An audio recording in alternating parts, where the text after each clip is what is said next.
Ford EcoSport na napiang. So kaya di nala sinakay na sa towing truck. Hindi na siya makalakad. So dinala dito sa ating shop para ipagamot. So ito, binaba na ng operator. So ang issue nito, no drive, no reverse. So matagal na daw itong hindi nagamit. Kaya pinadala na dito sa ating shop. So ito yung aayusin natin. So ito, titingnan natin dito. Pasok agad tayo. So nilusob na nating mga kasama si Chief Richard. Shoutout sa iyo, Chief. So titingnan natin dito kung totoo ba na no drive no reverse to. So ayan, pasok tayo dito sa loob. So in-scan natin. So ito lang yung trouble code, ABS. So yung ABS nito U3000. So medyo masakit rin. So try nating drive.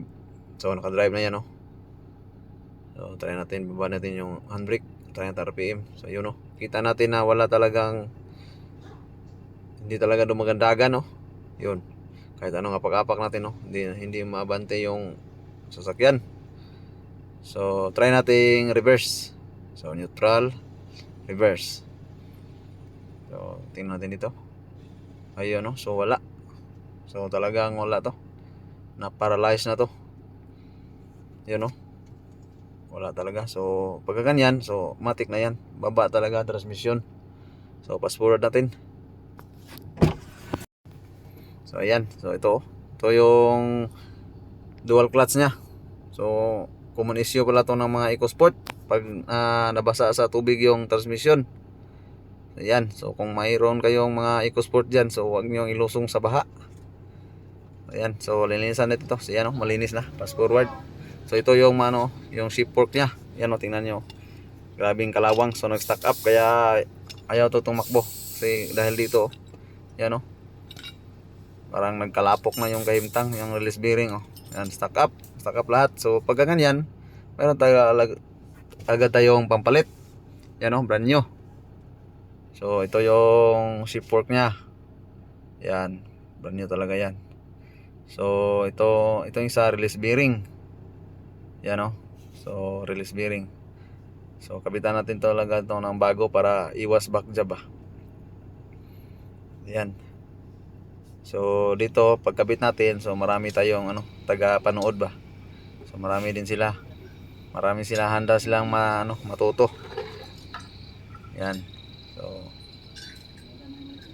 tuturuan natin sila ng tama para sa susunod pwede na sila sa gagawa ng pwede na sila gagawa ng mga isa. Yun lang. So ganyan lang tayo magkabit.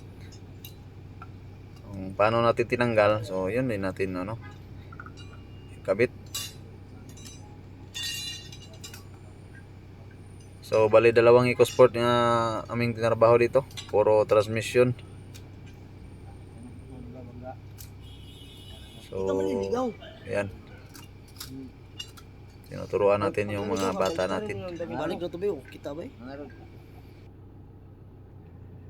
Yan So nakabit na natin yung mga bagong shift fork, release bearing. So fast forward. Yan.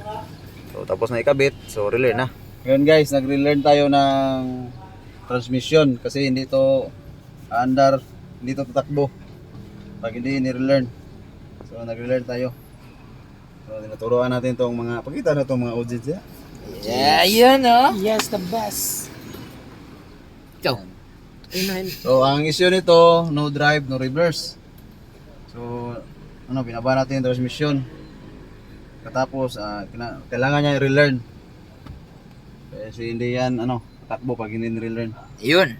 Succeed. Kita. Anong tamang succeed. pagbasa niyan? Clutch, touch point, learning, succeed. Okay, na. Ay, pistik. Sige. Short, lirab ni. So, subukan na natin kung Gumana ba? gumana ba yung ating kabubuhan natin. Start. Kaya ito, kagawas. Try natin, Eh, try natin reverse. reverse. Kaya, ano ito? Ang tawag loyo. Yeah. Ang sakyan na ito. Kasi na, mabang. Sige! Oh, umandar na. Drive.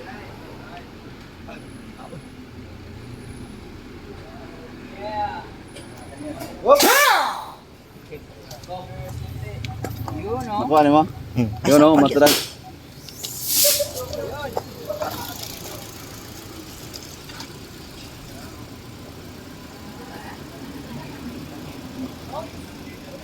Atras.